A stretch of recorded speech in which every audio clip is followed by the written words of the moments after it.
আসসালামু আলাইকুম ওরহমতুল্লাহ। Welcome to my channel.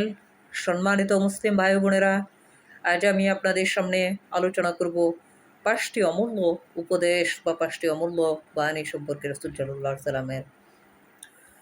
হযরত মুহাম্মদ সাল্লাল্লাহু আলাইহি সাল্লাম ইরশাদ করেন,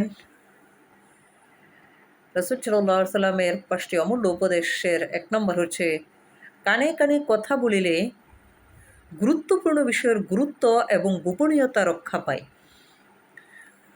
2 নম্বর হচ্ছে, দান খয়রত এবং সদগার বরকতে ধন দৌলত রক্ষা পায়। দান খয়রত এবং সদগার বদৌলতে কি বরকতে ধন দৌলত রক্ষা পায়।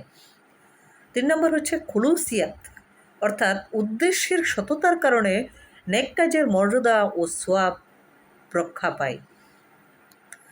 4 নম্বর হচ্ছে সত্যবাদিতা, মুখের কথার মূল্য রক্ষা করে।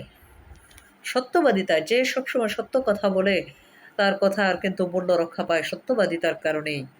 5 নম্বর হচ্ছে শুভাকাঙ্ক্ষীদের পরামর্শ গ্রহণ ভুল সিদ্ধান্ত গ্রহণ হইতে রক্ষা করে। শুভাকাঙ্ক্ষী যারা, তাদের পরামর্শ গ্রহণ করলে অনেক সময় দেখা যায় যে ভুল সিদ্ধান্ত গ্রহণ হইতে রক্ষা পাওয়া যায়। এটি হচ্ছে রাসূলের হাদিস।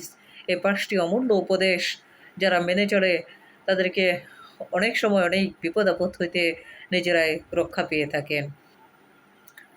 ইনশাআল্লাহ আমরা রাসূলের এই উপদেশগুলো মেনে চলার চেষ্টা করব। আসসালামু আলাইকুম ওয়া রাহমাতুল্লাহ।